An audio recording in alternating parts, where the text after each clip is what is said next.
I think one of the things that's really powerful is just a lot of people, they give away their sovereignty and their power first thing in the morning.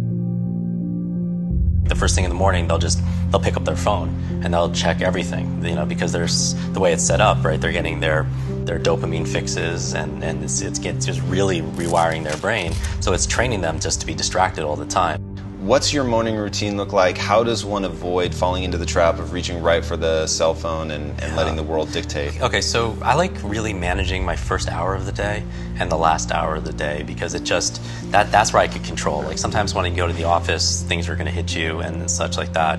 But here, when you wake up, instead of reaching for your phone, right? Because first of all, I always keep it. I don't keep the phone actually, and I don't touch my phone the first hour. Because the problem is when you check for your email, for instance, all you're training yourself is just how to respond. You're reacting to everybody else's demands that they have for you, all their requests of the things that they're sending you.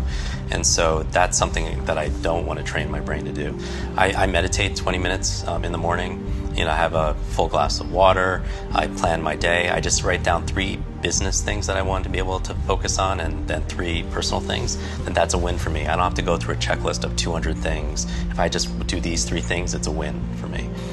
Even Will Smith, he says, if 2 most important things, just run and read every day. Do something physically and something mentally to be able to keep yourself engaged and active to it. There's so many distractions and there's so many enemies that are out there, and it's literally rewiring our brain. Even social media, the challenge is, with these terms like Facebook depression and everything. What's that?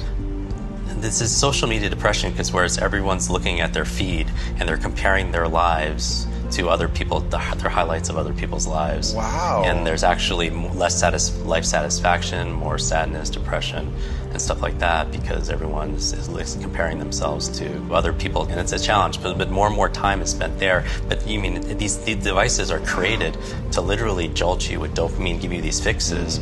And also, the other reason why you want to routine your life that's important is because a lot of people nowadays, in addition to the overload and the overwhelm we all feel from the demands, is something called decision fatigue.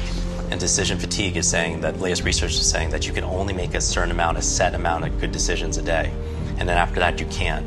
And so people like, even simply, you've heard that Mark Zuckerberg or Tony Hsieh, they wear the same clothes every single day, the same sweatshirt, the same Zappos t-shirts.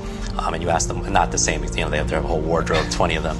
But the reason why is because they don't want to waste a decision on what should I wear today when they could be working on, the things that they're most, excited about. I do believe that after a certain amount of focused effort, people suffer from mental fatigue, and that's where they make more mistakes. That's where people become shorter with their temper. That's where the people make less than the best decisions ever, just because of fatigue and exhaustion, because they've been so focused doing certain other activities and such.